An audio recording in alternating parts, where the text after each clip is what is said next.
அனைவருக்கும் வணக்கம். நாம் அஷ்டவக்ரர் மற்றும் ஜனகமன்னன் ஆகிய இருவரும் ஞானிகளுக்கு இடையே நடைபெற்ற யோக சாதனம் குறித்தான அதி உன்னதமான உரையாடல் நூல் தொகுப்பாகிய அஷ்டவக்கர கீதை என்கிற நூலை பார்த்து கொண்டிருக்கிறோம். பகவான் கிருஷ்ணரால் உபதேசிக்கப்பட்ட பகவத்கீதைக்கு இணையாக மிகப்பெரிய ஞான சூத்திரங்களை வெளிப்படையாக சொல்லக்கூடிய இந்த அஷ்டவக்கர கீதை என்கிற நூல் தினசரி வாசிக்கப்பட வேண்டிய ஒரு நூலாகிறது. ஒரு யோகிக்கு ஏற்படக்கூடிய சகலவிதமான மனக்குழப்பங்களுக்கும் அஷ்டவக்ரர் அழகாக தீர்வு சொல்வதை இந்த நூற்தொகுப்பிலே பார்க்க முடிகிறது. விஷயத்தை வெறுப்பவன் விரக்தன், விஷயத்தில் உழல்பவன் காமி, தள்ளலும் கொள்ளலும் அற்றவன் விரக்தனுமாகான் காமியுமாகான். விரக்தன் காமி என்கிற இரண்டு வார்த்தைகளை இங்கே அஷ்டவக்ரர் பயன்படுத்துகிறார்.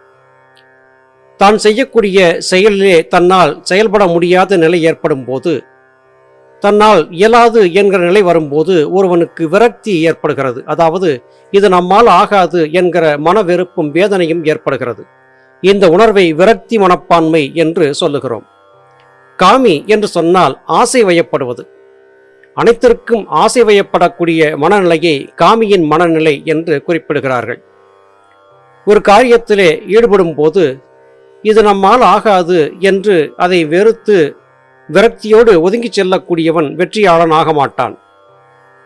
ஒரு விடயத்தை பற்றி கொண்டு அதிலேயே உழன்று கொண்டிருந்து அதில் முழுவதுமாக ஈடுபட்டும் ஈடுபடாமலும் ஆசை வயப்பட்டவனாக தவிக்கக்கூடியவனும் முத்தி மோட்சத்தை அடைய மாட்டான். விருப்பு வெறுப்புகள் ஆகிய இந்த இரண்டையும் நீக்கியவன் மட்டுமே நிச்சயமான ஞானியாக மாற முடியும் என்று அஷ்டவக்ரர் ஜனகருக்கு சொல்லுகிறார். இந்த உலகிலே இருக்கக்கூடிய துன்பங்களுக்கெல்லாம் அடிப்படை காரணம் விருப்பு வெறுப்புகள் தான். இது காரணமாகவே ஞானபிதா சுவாமி சிவானந்த பரமஹம்சர் அவர்கள் வெறுப்பு வெறுப்பு அற்றவனே ஞானியாவான் யோகியாவான் என்றும் அறிவித்திருந்தார்கள். அதையே இங்கே அஷ்டவக்ர ஜனகருக்கு சொல்லுவதை பார்க்க முடிகிறது. மகான்களின் மன ஓட்டம் எப்போதும் ஒரே விதமாகவே இருப்பதை இங்கே காண முடிகிறது.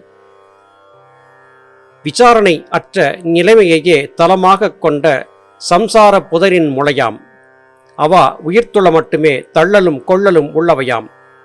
ஆசை என்பது இருக்கும் வரையில்தான் ஏற்பது மறுப்பது என்கிற இரண்டு விதமான மனநிலைகள் இருக்கும். விசாரணை என்பது இருந்தபடியாகவே இருக்கும். இது சம்சார புதரின் தொடக்கம் என்று குறிப்பிடுகிறார். முளை தொடக்கம் என்று குறிப்பிடுகிறார். விசாரணை என்றால் என்ன?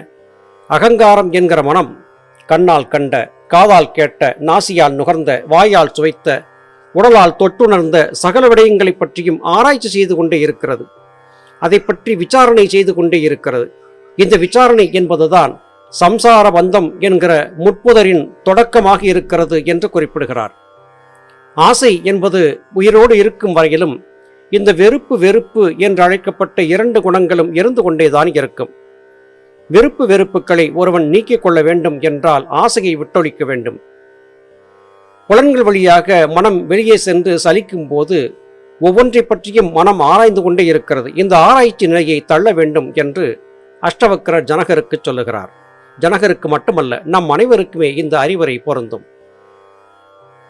தொடங்குதலால் பற்றும் விலகுதலால் வெறுப்புமே உண்டாதலால் அறிஞன் இரட்டைகள் அற்று குழந்தை போல் இவ்வாறே நிலைத்திருப்பன். இது ஒரு உன்னதமான மனநிலையை குறிக்கிறது. ஒரு குழந்தையை போன்ற மனநிலையை ஒரு யோகி வளர்த்து கொள்ள வேண்டும் என்று அஷ்டவக்ரர் சொல்லுகிறார். ஒரு குழந்தைக்கு வெறுப்பு என்பது இல்லை. ஏதோ ஒரு காலத்திலே ஒன்றை வெறுத்திருக்கும், ஒதுக்கி இருக்கும். அடுத்த சில வினாடிகளுக்குள்ளாக அதனோடு இணக்கத்தை காட்ட ஆரம்பிக்கும். தாயின் மீதோ தந்தையின் மீதோ மற்றெவரின் மீதோ நிரந்தரமான வன்மத்தையோ கோபத்தையோ ஒரு குழந்தை கொண்டிருப்பதில்லை. குழந்தையின் குணம் சட்டென்று மாறிவிடுவது. வெகு விரைவிலே அது தன்னுடைய நிலைப்பாட்டை மாற்றிக்கொண்டுவிடும். ஒரு குழந்தையை பார்க்கும் போது ஏதோ ஒன்றை கேட்டு அடம்பிடிக்கிறது, அழுகிறது, அரற்றுகிறது, புரண்டு அலறி தவிக்கிறது. சற்றைக்கெல்லாம் அது கிடைத்தாலும் கிடைக்காவிட்டாலும் அயர்ந்து உறங்கி விடுகிறது. தூக்கம் வெளித்தான பிறகு அந்த பொருள் குறித்தான பெரிய பட்டுதலோ ஆர்வமோ இல்லாமல் அடுத்து தன்னுடைய மனநிலைக்கு ஏற்ப விளையாட்டை தொடங்கிவிடுகிறது. இதுதான் குழந்தையின் மனநிலை. எந்த ஒன்றிலுமே நீடித்த தன்மை அந்த குழந்தையிடத்திலே இல்லை.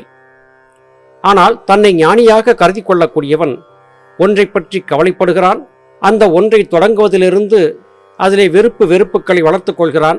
இப்படிப்பட்ட 2 நிலைகள் என்பது சாமானியனுக்கு ஏற்படுகிறது. ஆனால் குழந்தைகளுக்கு எப்படியான ஒரு நிலை ஏற்படுவது இல்லை.